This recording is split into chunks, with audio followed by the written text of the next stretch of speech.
Welcome to Book Depths and Insights. In this episode, we explore the Personal MBA by Josh Kaufman, a practical guide to mastering business without a formal degree. Let's dive in. Josh Kaufman is a best-selling author, business advisor, and learning expert known for making complex topics simple. He's best known for the Personal MBA, where he distills essential business principles for self-learners and entrepreneurs. It can be difficult to know where to start when considering starting a business or even just making big changes to one you already have. It's easy to think that someone knows something important that you don't. What if the intention is not to hide something? But what if it's just about getting a handle on a few main ideas? That's what we want to talk about today. That is, we want to help you get to the important parts, ignore the rest, and focus on what matters. That's why we focus on those basic ideas for this profound look. The Personal MBA by Josh Kaufman will be our guide. This isn't a dull academic paper. It's a big international bestseller that's sold almost 1 million copies. People like James Clear, who wrote Atomic Habits, and Shane Parrish from Farnham Street have said excellent things about it, which says a lot. The idea behind it is interesting. You can learn about business in the real world without having to deal with all the corporate jargon and buzzwords. Kaufman wanted a filter in particular. He chose not to go to business school after all. Instead, he goes into a serious study on his own. He read a lot of books in many areas such as business, psychology, and systems thinking to try to figure out what makes things work. We want to help you think about business in a better way. If you want to be an entrepreneur or a student or are just interested, this guide is meant to give you a framework, help you see possibilities, and maybe spend a little less time fighting your fears and doubts. Kaufman found the filter he was looking for in the end. Where should we begin? I guess this is the most basic question. What is a business? Kaufman says it comes down to a 5-part process that can be used again and again. First, you need to make and give away something of real value. The second requirement is that people must genuinely want or need the item. It looks like the reasoning is clear, but we'll get to that. Third, they need to be ready to pay for it. Fourth, it is important that what you offer aligns with their needs and expectations. And finally, number 5, it needs to make enough money for the owners to keep going. This is called survival. All 5 of those bases make sense and are very important. It falls apart if you miss one. If no one wants the cool thing you make, it is merely a hobby rather than a business. In this sense, if you give something of value but don't charge for it, it's not a business. It might be a charity, which is fine.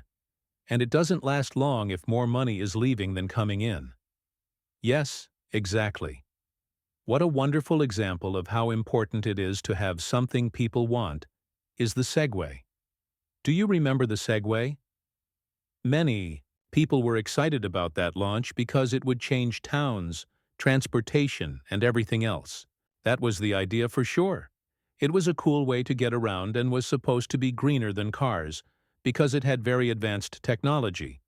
But things didn't quite work out that way, did they? It wasn't even close.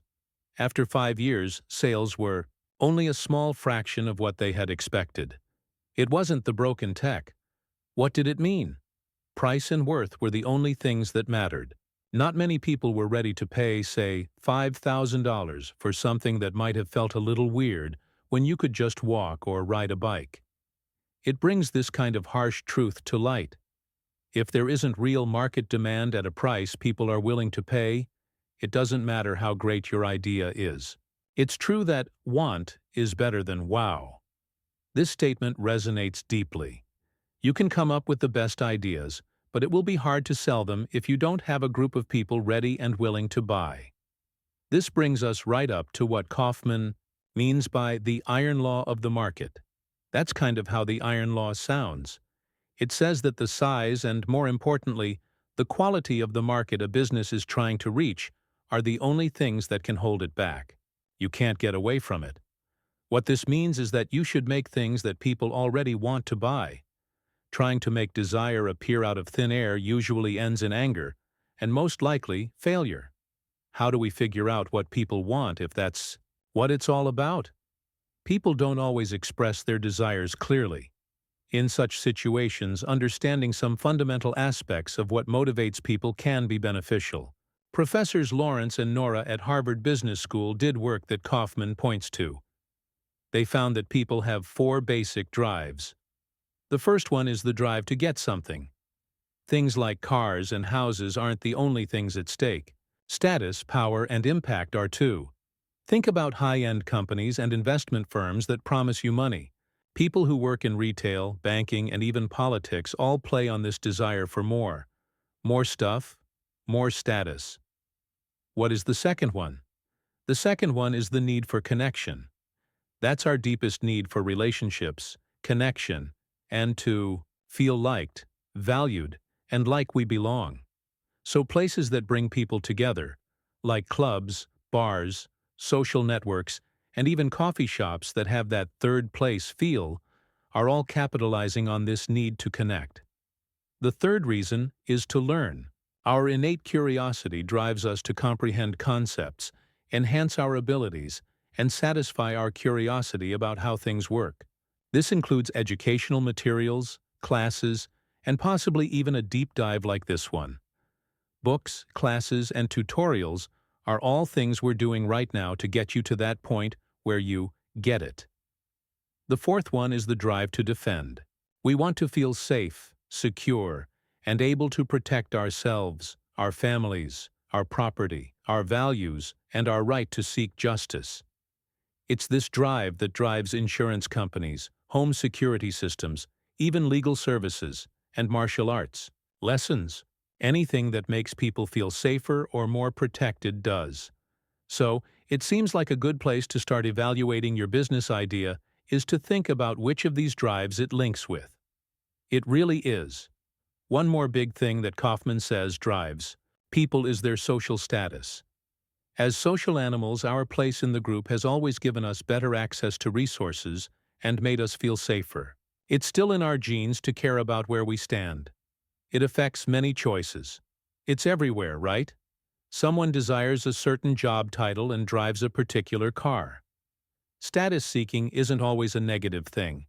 It can push you to be ambitious and achieve your goals, but it can also make you do things that aren't so smart, like buy things you can't afford just to look good. Yes, exactly. Spending excessively on social symbols can lead to debt. Not only for your possible customers, but also for yourself. You need to know how strong that motivator is. We now understand what a business is, and the basic drives that drive people to acquire, bond, learn, defend, and gain position. But how can you determine whether a specific market plan is effective? Is there a quick way to figure out how beneficial it could be? Yes, there is. We know why people buy things. How can we determine whether a sufficient number of people will purchase our product? Kaufman gives us a very useful list. 10 ways to look at a market. It's like a quick guide. You give each factor a score between 0 and 10, and he tells you to be realistic and not see things too positively. Okay, let's be honest. What are the 10 things? Let's start with seriousness. How urgently do people need this right now? Seeing a brand new movie versus getting an old one is unique in terms of how quickly you need to get there. Secondly, consider the market size. To put it simply, how many possible buyers are there? Is there a cure for cancer? This is a potentially lucrative industry. Supplies for making baskets underwater? Most likely bigger. Third, the prospect of price. What is the most that people are going to pay? Lastly, consider the expense associated with acquiring a new client. This aspect is very important. How hard or expensive is it going to be to get to those customers? These prices can kill you. They can do it. The fifth factor to consider is the cost of delivering value. How much time and money do you think it will take to make and give the customer what you promised? The first 5 feel like they're pretty important. What else? The sixth factor is the uniqueness of the offer. In what ways are you different from the other people? Does it make a difference that people care about? Seventh, get the product to market quickly. How quickly can you get this thing out there and selling? It costs money to waste time. The eighth step involves making an initial payment. What amount of money do you need to begin with? Ninth, staying put. Is the current situation just a short-term trend, or will this market last? The 10th factor is the rate of acceptance. In what amount of time do you think people will start using your offer? That list covers a lot of ground. After reading those 10 points, I can see how they could help avoid a lot of pain in the future. Of course, it's about getting a sense of reality before you spend all your money on something. So, let's say you've looked at a market and thought it looked good. You know what drives them. Could you please share how you plan to provide that value now? What kind of shape it takes? Kaufman lists 12 simple ways to measure value. Basically, standard ways that companies set up what they sell. 12? All right, let's listen to some. Yes. A product that you make once and can sell many times, like the book we're referring to, is the clearest example. Some products are physical or digital. Then there's a service where you directly offer your skill or work. Think of a plumber, a therapist, or an expert. It's usually harder to scale because it depends on how much time you have. That's right, product versus service. After that, a shared property. A gym, a tool library, or a movie hall are all things that people pay to use. Right on. Another big one is a membership. These are recurring payments made for access to services such as Netflix, magazines, and software. It's very normal now. It's easy to resell. Just buy low and sell high. Wholesalers and stores. A lease lets someone else use an item you own for a short time. Great for expensive things like cars, apartments, and construction tools that people might not buy all at once. Right on. Leasing really makes access bigger. What else? Agency means doing something for someone else. Like a talent agent for an actress or a real estate agent for someone who wants to buy a house. In other words, like a screen or a mediator. Yes, and they charge a fee or profit. After that, there's crowd aggregation. This is interesting. You get people to read your blog or watch your videos on YouTube, and then you sell them access to that audience, like ads. In particular, the benefit is getting the attention of that group. Then there is a loan, which gives money and charges interest. It is necessary to evaluate risk, a process referred to as underwriting. Basically, banks or even peer-to-peer loan sites. When someone has a choice, they can do something later, but they don't have to. Purchasing a plane ticket grants you the privilege to embark on that journey. Okay, I get it. Obviously, insurance is a way to protect yourself from danger by spreading it out among many people. Lastly, there is capital, which means putting money straight into a business in exchange for a stake in it or future profits. Angel investing and venture funding. Wow, 12 different kinds. That means there are many colors to choose from. Yes, it is. What's interesting is that many businesses that do well don't just pick one, they mix a bunch of them. Could you give an example? Yes. Picture a magazine. It's a product, the real thing that's usually sold through a subscription, and it sells ads to a large audience. Yes, there are several streams. They could also offer a travel booking service. Some of the things they might sell are flights, hotels, and insurance packages. They may also use ads on their site to gather information about their viewers. It's about smartly combining these forms. That makes sense, then. We now know what a business is, what motivates people, how to look for a market, and the different ways to provide value. The question is, how does a business work day to day and get better? Yes, the business side. It all comes down to a few key steps. The revision cycle is one of the most important ones that Kaufman talks about. Iteration means trying things out and making them better each time. Right on. It's impossible to get it right the first time. He discusses things like the many layers of paint on the Mona Lisa or how artists like Michelangelo would always be improving their work. It's about the stages of getting better. The lesson is, don't wait for perfection. Just start and make it better. Almost certainly. But input is crucial for that improvement. Don't rely solely on your mother or closest friend to affirm your success. You need frank thoughts. People who are genuinely interested in buying it need to provide you with feedback. In addition to closed questions, you need to ask them open-ended questions. What did you think of? What was confusing about it? Rather than, did you like it? After that, you have to listen, right? Even if it hurts a little. Yes, of course. Pay more attention than you speak. Do your best to stay cool. Do not defend yourself. Please keep in mind that Kaufman says that strong criticism isn't the worst kind of feedback. Then what is it? Apathy means not caring. People just shrug. That is a terrible sign. Criticism at least shows that they thought about it enough to have an opinion. That makes sense. Anything you say is good. In general, yes, input is better than none at all. And the best kind of feedback? When they withdraw their funds, they provide valuable feedback. Right on. Someone is prepared to pay in advance or place a pre-order, even if it's for an early copy. This process is what Kaufman calls shadow testing. We are providing individuals with a genuine opportunity to make a financial commitment. People who say things like, "Oh yeah, I'd buy that," will not get through this. I like the idea of shadow testing, okay? So loops of iteration and input. What else? Understanding the various options and their associated trade-offs is crucial. In business, you must make decisions quickly due to limited time, money, and care. You have to choose. You don't have to choose at all. Making a trade-off is as simple as picking one road over others. Sometimes it's more important to choose not to do something than to do it.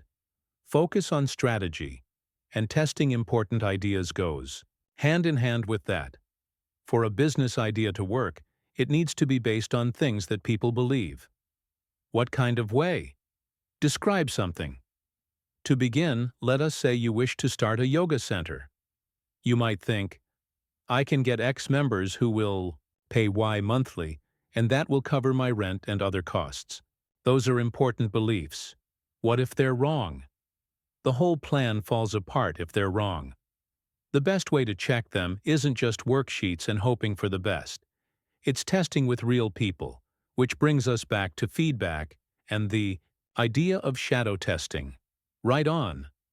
A minimum valid offer, or MVO, is another name for this. Make your product or service as simple as possible so you can try those important assumptions with real customers who are willing to pay. Create a straightforward product, release it, and observe if there is interest from people. Learn from how people act. Yes, it makes it much less likely that you'll waste a lot of money building something complicated that no one wants, or that is built on false assumptions. Fail quickly, fail cheaply, and learn quickly. It makes a lot of sense. Take straight lessons from the market. After that, you can decide if we want to do incremental augmentation, which means we just change and make what we already have better. Do we need a whole new prototype, or should we change direction, or begin a new iteration cycle? Because the main idea needs to be looked at again. One last thing about testing. Testing in the field. Test more than just in your office or a lab. Examine it in the intended location.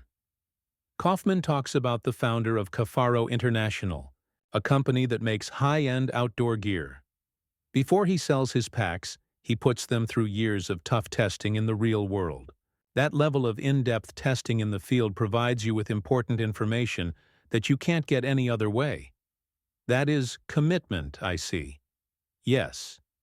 Putting it all together, I'd say that the main message of this in-depth look at Kaufman's core ideas is that knowing these basics, what a business is, what drives people, how markets work, how value is delivered, and how to iterate, gives you a very useful set of mental tools. It provides you with a method to structure your ideas effectively. Right on. It filters out irrelevant information, simplifies the evaluation of ideas, reduces risk, and increases the likelihood of producing something valuable. In a way, it's about taking away the mystery of fear and replacing it with well-informed thought. As the book says, this in-depth look should help you feel more confident and aware of these important business-building blocks faster. Now, here's one last thought for you to think about. As you work on a project or think about an idea, just think about one main assumption that leads to it. Okay, but how could you test that assumption? The concept of a minimum valid offer comes to mind. You could try it out with a basic version, or even do some shadow testing. What are some ways to gather genuine feedback with minimal risk? Additionally, perhaps you should be vigilant for the issues Kaufman discusses, the daily inconveniences that you or others encounter. Those little points of friction often show unmet needs. And what are ignored needs? Right, there are some possible business possibilities. Good things to think about. Also, if this subject matter is interesting to you, you should read the Personal MBA in its entirety. It has a lot more information and meaning. Of course, we hope it was helpful to you. I hope it made you think about some things. Thank you for being with us. The Personal MBA is a must-read for anyone starting their business journey. Stay tuned with us until the next episode.